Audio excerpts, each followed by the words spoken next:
Good morning, Vietnam! Good evening, ladies and gentlemen. We are tonight's entertainment.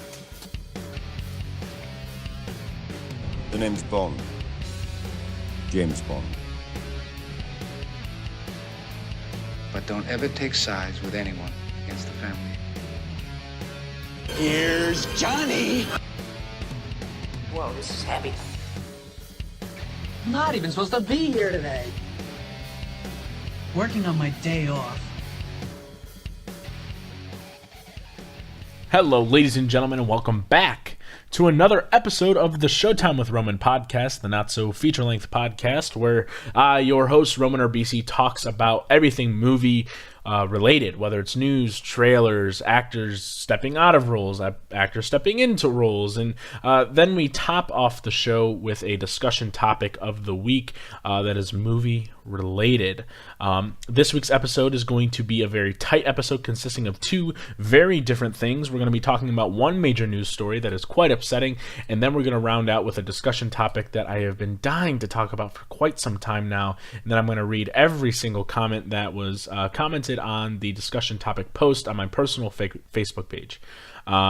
So it is currently 1:53 in the morning. I didn't have time to record earlier today, or Tuesday, or Monday, and there was no news yet on Sunday, so I couldn't record Sunday.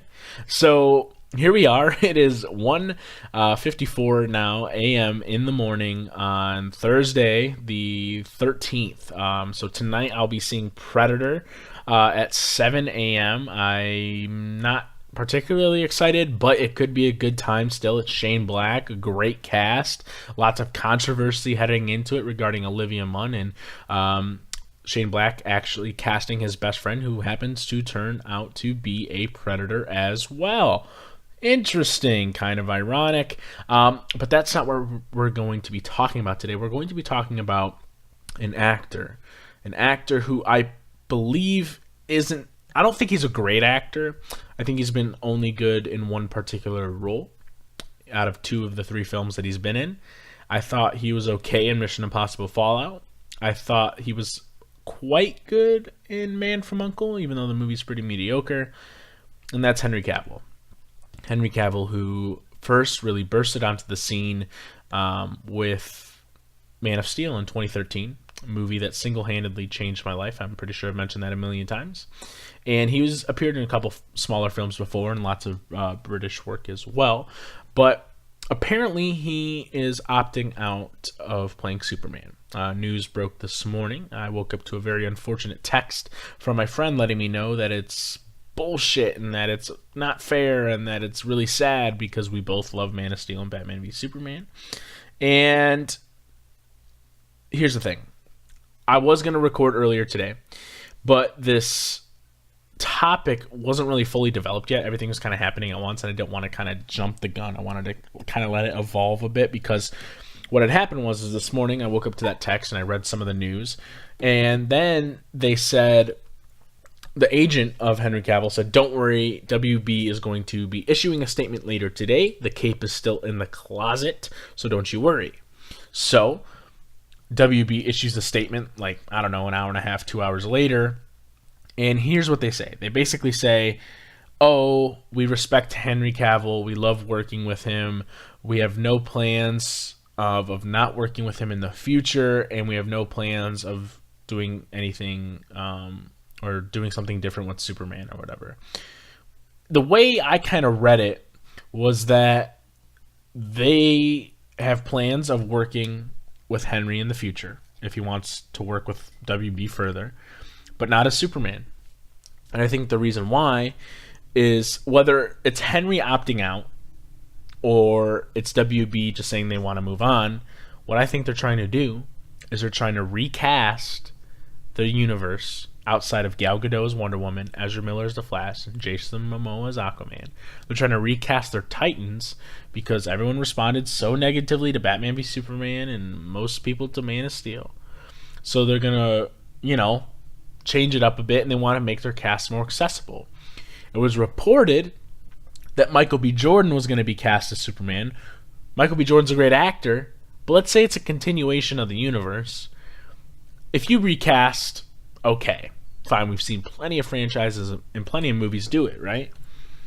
But you can't really like change a character's race like midway through. It just wouldn't make any sense. Like that's just something that's so different. Like the color of, someone's skin. I mean, it's not integral to the Superman character, but when you start with a character who's white and then change race midway through, that changes a lot, right? It changes a lot. So I don't think that's going to happen. I don't think Michael B. Jordan's going to be cast, but unless they were to completely reboot the character, but then they'd have to get rid of so much of their universe by I don't know. It's strange. But tonight when I'm at work, I go on my break, and I see that Henry Cavill has posted a video to Instagram. The video is of him looking as cut as ever, wearing a shirt that says Krypton Lifting Team. And there's a guy holding like this weight, the bar and some weights on the side. And then he lifts up a Superman doll into frame. And he's looking kind of angry. And then he puts it down out of frame. The video ends. And that tells me that I kind of read it as he does love Superman, and he's mad that people are starting, because it's just a report. Nothing's ever been confirmed that he's actually leaving or that he actually said that. So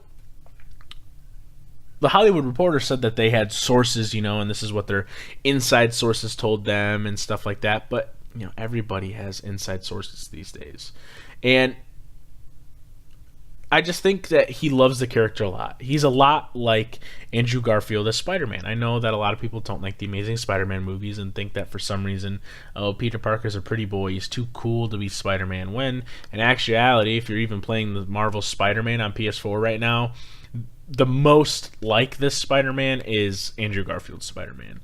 And people are in love with the Marvel Spider-Man game character. So what's the difference between him and Andrew Garfield's Spider-Man? They're like the exact same. Anyways, the point is, I would hate to see another actor have to step down from a role that they love. Henry Cavill is one of the biggest nerds amongst the actors landscape. I remember one of my favorite movie stories is Henry Cavill was saying that he was raiding on World of Warcraft and he almost missed a call to play Superman because he was playing video games. And that's one of my favorite movie stories because he's just like one of us. It kind of, brings them back down to reality. A lot of actors, when they talk about getting calls for roles, they're like, yeah, I was just in my Lamborghini driving down Sunset Boulevard getting ready to go stop at like this super luxurious coffee shop that serves like a venti coffee for like $80 or whatever. But no, Henry Cavill was playing video games, and something that is really my likeness towards him is not only that he just seems like a down-to-earth guy, but he really loves acting and he really loves performing, particularly as Superman. And if you're a universe that has the most iconic superhero of all time, then what are you doing? I know that I'm in the minority in loving Man of Steel and loving Batman v Superman, and I like Justice League to a degree, but what they're doing is just so reactionary, and that's WB's thing. That they just like, oh, Marvel started up this, cinematic universe, let's do our own. And this might be safe for next week's discussion topic, but why don't you just stop doing a cinematic universe? Why does everything have to be connected? Why don't you just let them do their own thing and just have directors come in, don't limit their creativity, and just make their own stories? Sam Raimi and Bryan Singer were technically some of the godfathers in that regard, where they're telling stories about characters that have their own stories and they're not handcuffed or limited to creative control. Sam Raimi a little bit too much in Spider-Man 3, but that was Sony's fault. And then you've got Bryan Singer, who's kind of just been let loose with the X-Men films. Yeah, he went a little overboard with Apocalypse, sure, but when you look at his X-Men films, they're some of the better ones in the franchise. And it's why it's my favorite superhero franchise, because you've got a myriad of different directors coming in, and even though X-Men 3 gets a lot of shit, and obviously X-Men Origins Wolverine is a pile of shit, the Wolverine isn't too bad, and Logan's great, and Deadpool's pretty good. You know, you've got a bunch of different directors coming in that aren't handcuffed to, you know, oh, here, timeline, schmimeline. Who cares about a timeline where you can just tell stories about these heroes and just have fun with it? And I think what it's really come down to is that a lot of these cinematic universes, you know, they're so deathly serious about, you know, making sure everything's interconnected and this makes sense and that makes sense, but in actuality, they don't really have a plan. They're kind of just adding story to something they've already created. I mean, they barely get by. The Marvel Cinematic Universe I'm referring to. I mean, their template is barely good. The only reason it's barely good and it barely passes that mark is because it wants to accomplish its goal by doing the least amount of work possible. Well, no, nothing wrong with that. I mean, if you join a group project and you know your role is to go buy the tape and, you know, buy the tax, little is work possible, but you get the A. Anyways, back to Henry Cavill. You know, you've got a titan of a superhero, and you've got a guy who is visually looks more like Superman than any other actor we've had in the role.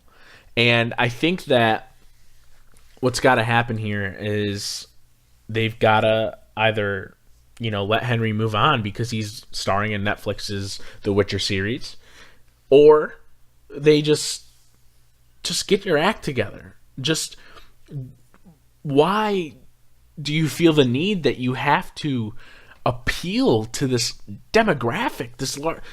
Just do what your studio has been set out to do. You are the only studio in the history of the medium that has greenlit a big budget Asian-led film in Crazy Rich Asians. And you let an Asian guy direct it. Cut people loose. Don't let these comic book movies, don't feel like they have to be made a certain type of way. You're one of the most prestigious movie studios in the world and have been for decades, Warner Brothers. So just go out, let Chris McQuarrie or Matthew Vaughn or whoever else direct Man of Steel 2 with Henry Cavill in the role. Get it out by the year 2021 and let us just all bask in its gloriness and Henry Cavill playing Superman, who happens to be my favorite iteration of the character. Obviously, I'm one person, but there are a lot of other people that love this character. A lot of other people that love this version of the character specifically. A lot of people that love Henry Cavill so much so that they only envision him in the role. For a lot of people, Henry Cavill is going to be like our Christopher Reeves' Superman. Because a lot of people are only going to see him in the role. Because that's the era of film they grew up loving. And we grew up loving, you know, Christopher Reeve's Superman. And now people are going to grow up loving Henry Cavill's Superman. Brandon Routh gets lost in the mix. Oh well, he was still good too. People give him way too much shit. But hopefully they get their act together. I think he still wants to play the character. But he's someone who's trying to expand his range. You know, I mean, he was in Mission Impossible Fallout, and he was good in that. And, you know, he's not a great actor. I think he's got to work on some fundamentals. But overall, he's a dynamite actor. And he's a great physical presence as Superman. And he was able to perfectly encapsulate someone who was struggling to figure out their place in this world, even though the world didn't want him. And then all of a sudden, he acted in one of the greatest comic book movie scenes of all time when he selflessly commits the ultimate sacrifice because, you know, he was the only one that was able to, because he wanted to show the world that, you know, I'm here for you. And that's my thoughts on that. So that's it for news. Nothing really else came out. I mean, Predator's coming out. Looks okay. The Nun apparently sucks. Whatever. I'm watching Skyscraper this week. We'll see what goes on with that. I actually haven't been watching a lot of movies lately. Like I mentioned, Marvel's Spider-Man is out, and it's dynamite. So I've been spending my time on that. But for this week's discussion topic, I'll be answering this question. Does seeing more movies actually matter? Now, I've had this discussion with many people before for years now, really. And a lot of people believe that you don't have to see more movies. Is that true? Is that really true, though? Because here's the thing. When I say, do you really have to see more movies? If you're somebody who wants to write and someone who wants to create content regarding film, and you're someone who wants to get into the industry, and you're someone that wants to, become more literate in the film industry, right? Just in terms of cinematic language, the universal language. It's, I believe, a necessity. And not a bare necessity, but a human necessity for you to want to seek out and expand your horizons. Because, listen, I'm not a professional critic. I'm not a professional in the industry. I'm just some lowly 22-year-old white male living in some podunk town in Arizona who just loves movies. But in my experiences of even just this year, I have had a deeper appreciation for film by just watching more movies that I never thought I would watch before. I don't go to school. I don't go to film school. I don't take film related classes. I have before, but here's the thing. I've learned more about film in just watching movies and then studying more about that specific film. And where it starts is expanding outside of American cinema. Because foreign films I'm still working on, and it's still a gradual incline. It's a very steep incline. But I started off the year watching Les Samurai, which influenced so many filmmakers and so many cinematographers and so much talent that we see today.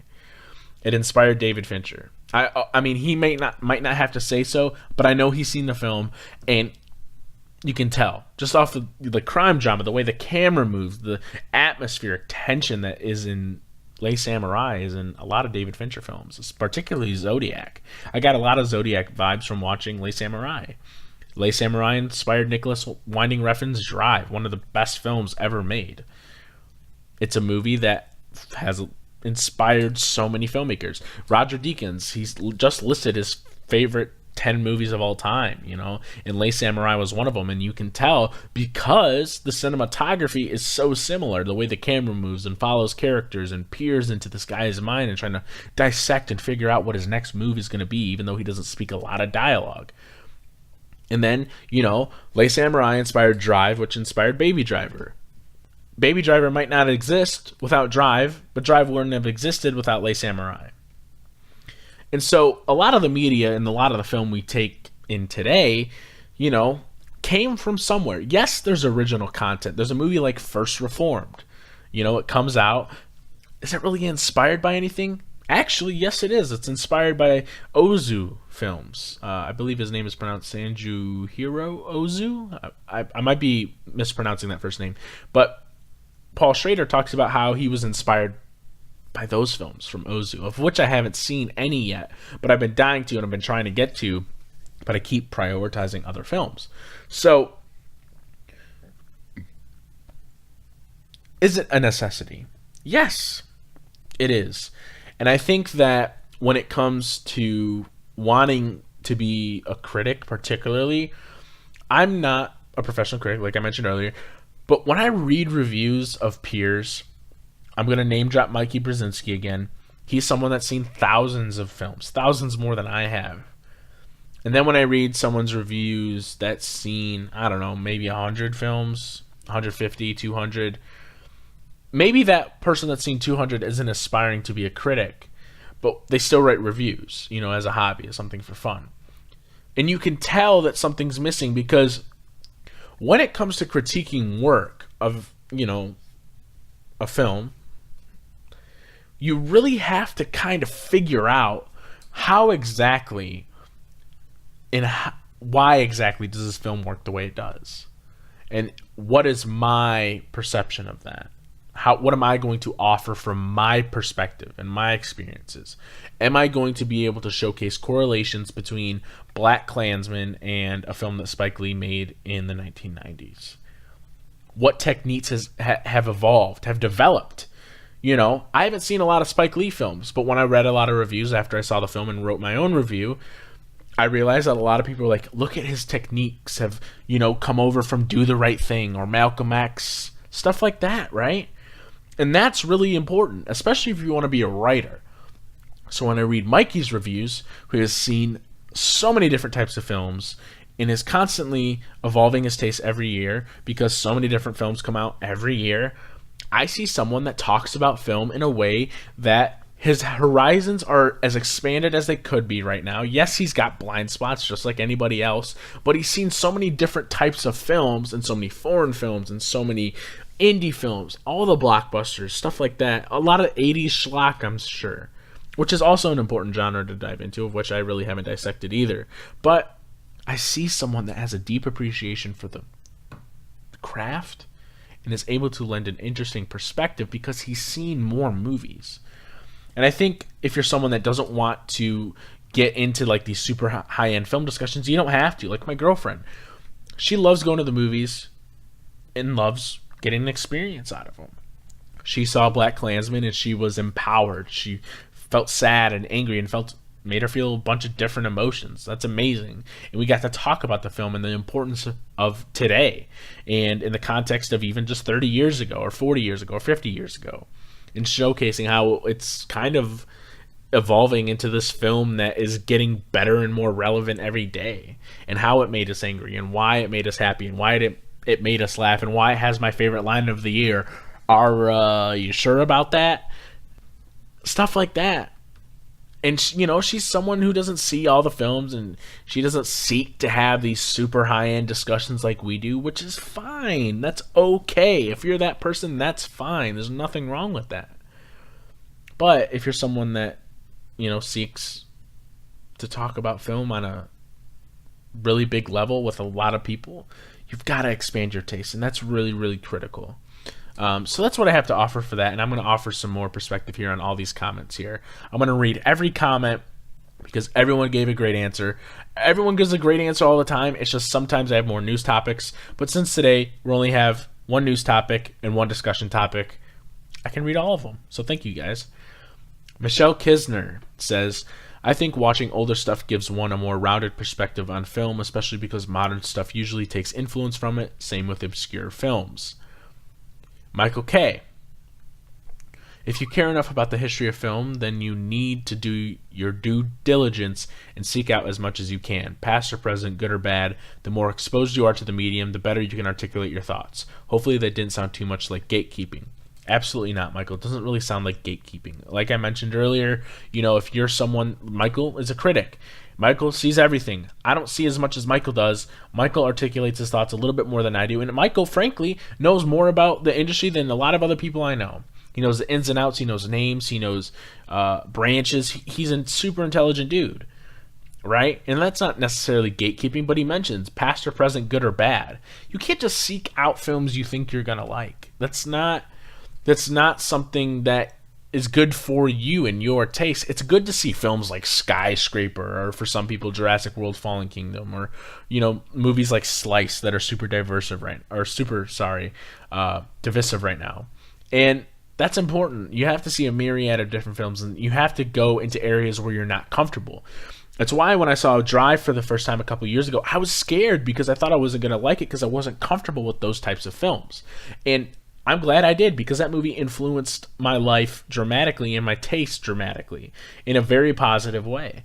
And I think that it's amazing that I can just step into watching a film like Inside Llewyn Davis or Children of Men and not be entirely sure what I'm going to get, and then walk away with one of my favorite films of all time. So, you know, just, you know, get out there, man. Just do your job. Do your diligence, like Michael said. So good job. Good comment, Michael. Tristan Mayer, always offering up great perspective. It definitely makes a difference. Movies are a form of art that's evolved quicker than almost any other artistic medium, and knowing the context of where this medium has come from is important to understanding films today. I also think it's important because it grants you a wider spectrum of quality. If you're only watching the big blockbusters of the last 10 years, you've missed out on some of the best and worst movies of all time. And seeing these movies can make you realize what you thought was the worst/best movie ever actually isn't. Another great comment. Here's the thing. If you are watching movies only within like the last 18 years, you know, when superhero movies started reigning supreme, you know, you're really doing yourself a disservice. You really are. You really got, like I said, got to step out of that comfort zone.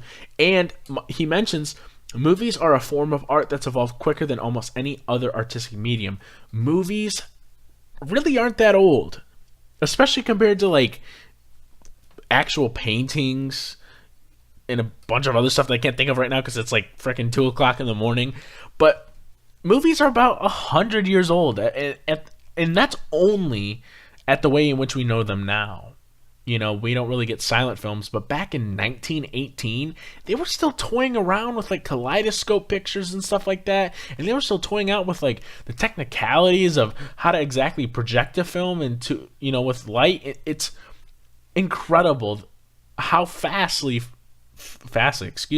film has evolved. It's incredible, and Tristan's right. Rakesh says, absolutely. I think watching more movies engenders not only a bigger love for film, but an appreciation for different perspectives. While filmmaking has a set structure, I've seen that different cultures approach similar subject matters in different ways. Also, I think if you're wanting to become a filmmaker, watching more movies is the best teacher. If anyone wants to become a writer, watch some Indian action cinema because you'll definitely learn how not to write a villain. India definitely has a large share of classics, and the choreography and cinematography are most always on point. But the majority of action film writers from there believe that making the villain Satan himself, not literally, is the best way to get the audience to hate them. So, you know, Rakesh is right. You know, a lot of influences from overseas, and a lot of, you know, those overseas filmmakers don't particularly believe that certain aspects of a story aren't great, but at the same time, or aren't important, excuse me, but at the same time, they still focus on other things that end up making their film quite good. I haven't seen a lot of Indian films. That's one of my biggest blind spots in terms of foreign. Same as Italian and a lot of other areas as well.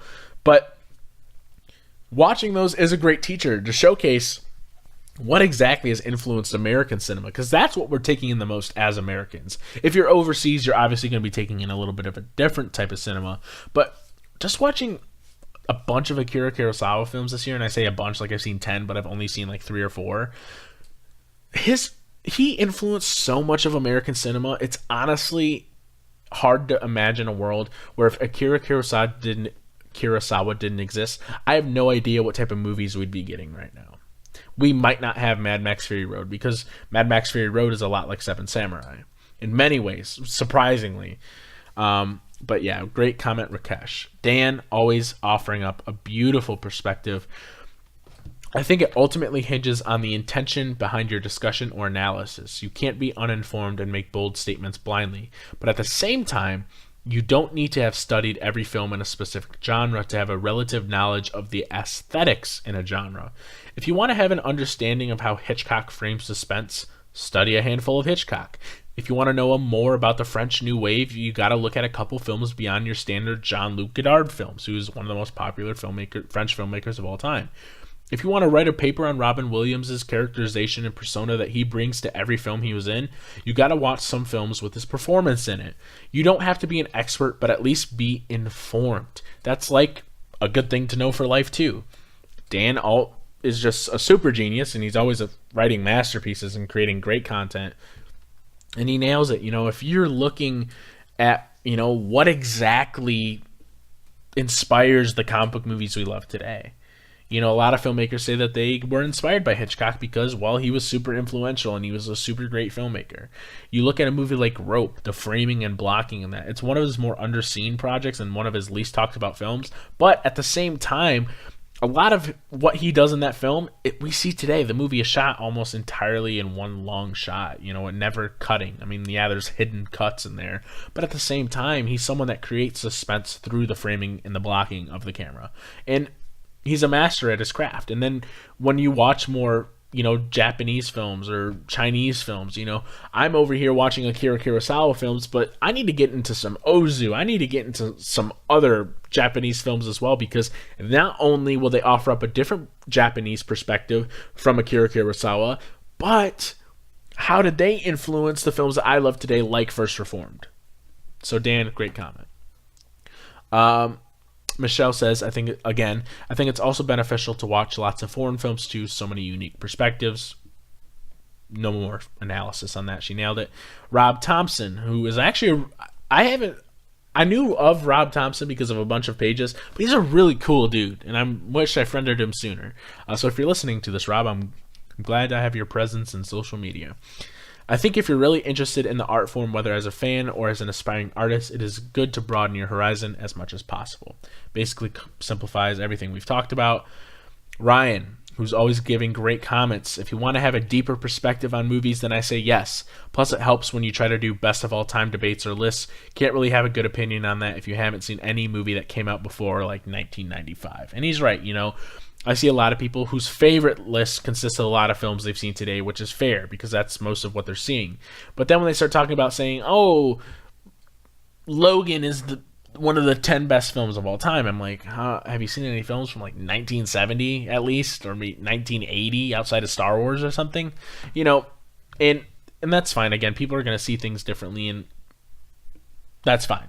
But, you know, if you're trying to, you know, articulate yourself and become more literate and have these debates and discussion. I hate saying the word debate these days because let's have a discussion about it. Let's relax and calm down a little bit. Let's just talk, you know, as if we were sipping some coffee at Starbucks. Great comment, Ryan. Brendan Krause, who's very blunt. Absolutely, you can't just watch films post 2008, seeing how the medium developed, plus movies used to just be better. I don't necessarily agree with Brendan and everything he says. I mean, yes, movies were great in like the 1900s, but I don't think movies are really... Some of them aren't as great as people say they are, and I think sometimes they get a little bit of a pass for being influential. And I don't think that many movies today are nearly as bad as people say they are. Yes, they are shit. But yes, they were shit in the 1900s as well. But Brendan, great comment. Andrew Buck, who's super intelligent, one of my favorite people to talk to about film. It absolutely matters to know what one is talking about, always. If someone wants to discuss the strengths of Tarantino, it helps to be familiar with D. Leo's gangster flicks or the pulp Asian thrillers that inspired him. Also, older films show us the framework for how modern films came to be. Nobody would know Sam Raimi's Drag Me to Hell is a spiritual remake of a long-forgotten 50s horror movie called Curse of the Demon unless you opted to watch it on a whim. Andrew nails a lot of everything that we've already talked about, but at the same time, he mentions, you know, everyone loves Quentin Tarantino, right? But what makes Quentin Tarantino Quentin Tarantino? What he's inspired by. Everyone has inspiration. The only people that weren't inspired were people who were making films when film was first invented. Everyone is inspired. When I was listening to this podcast with Christopher McQuarrie on the Empire Film Podcast talking about Mission Impossible Fallout, you know, he was saying that, or the host was talking about how, oh, this was a cool homage to French Connection. Was that intentional? And he's like, we paid homage to the French Connection? I mean, I didn't even realize it, but I guess that makes sense. You know, but at the same time, even though he didn't explicitly mean to do it, his inspirations are always going to be ingrained in him and implicitly. And he's implicitly going to do these things because he's inspired and loves something. And that is beautiful. So, you know, just like you mentioned with Sam Raimi, I mean, no one's going to talk about that because, well, we're not that literate in certain areas. A lot of people are, like Andrew, who have had the opportunity to see more films, or, you know, they seek them out a little bit more than we do. And at the same time, I haven't seen any of the films that Tarantino's been inspired by. I know that he makes great films, so that means that I'm probably going to love the films that he's inspired by. So great comment, Andrew. Josh Price, coming up on the last few comments here. There's two more. Like any subject, the more knowledgeable you are about film, the more rewarding it is to talk about it. In fact, given the amount of homage, imitation, and influence that can carry over from one artist to another in cinema, it's always fascinating to seek out a wider range of movies that you can draw knowledge and more depth from. Plus, it can be super rewarding. Some of my favorite films ever are ones I watched through the process of seeking out more obscure stuff. And the best part is that there's no wrong way of going about it. You can start wherever you want when it comes to exploring new areas of cinema, so you can literally pick and choose where you want to begin. And the more you watch, the more new stuff you'll be aware of as a result. I would just say this though, avoid watching films purely as an obligation because you're setting yourself up to be disappointed. My process of seeking out a more obscure film is to take note when it's recommended to me and then just put it on my watch list and wait for a moment when I feel genuinely compelled or intrigued to watch it. Sometimes I'll see it the next day, sometimes a few months. The point is I'll watch it when I want to, and in doing so, I like to think I give the movie more of a fair chance to work and leave an impact. Josh, great comment, man. It truly spectacular, because I have a Filmstruck watch list of over 120 films. films. I haven't watched any Filmstruck films in a long time. Or maybe about a week. Guy and Madeline on the park bench was on Filmstruck, so about a week. But, I used to watch consistently, like 3 a week on Filmstruck, right? But at the same time, some of these films that I watch, I talked about months ago. And I mentioned them to people that, have seen them and kind of get familiarized with what people think about it. So I get in that mindset of being prepared for a film. And I don't want to set myself up for disaster like Josh mentions. That's no fun, Take your time. Don't just feel obligated to sit down and be like, okay, let's burn through 4, Jodorowsky films and 2 David Lynch films today. I mean, you're just going to have a freaky day for one, but at the same time, you're going to burn yourself out. When I was watching 7 films a week over the month of July when we had no internet at my house, I kind of burned myself out a little bit, so I had to take a break when I got internet back. And that might be why I'm watching less films now. But at the same time, I'm starting to, watch more movies and, prep for Predator. I'm going to the movies theater for the first time in a while because I've been super broke for one. And I'm just excited to, have something kickstart, the engine again. The fumes are never running out, and sometimes I'm running on fumes when watching movies, but I'm having a good time while doing it. So great comment, Josh. Cole Weinstein, last comment. We had a little bit of a debate here. He says, sure, it means that your perspective might be a little broader, but it doesn't mean you're any better or the other person's argument is invalid. And then I replied, well, it's not really about arguments, just on the basic premise of does seeing more films actually matter in making us more literate in the context of film? Cole says, well, then my answer is obviously, but it's also about watching smarter, not harder. You become the most film literate by analyzing film and the elements put into it, not just watching them. And I said, totally agree.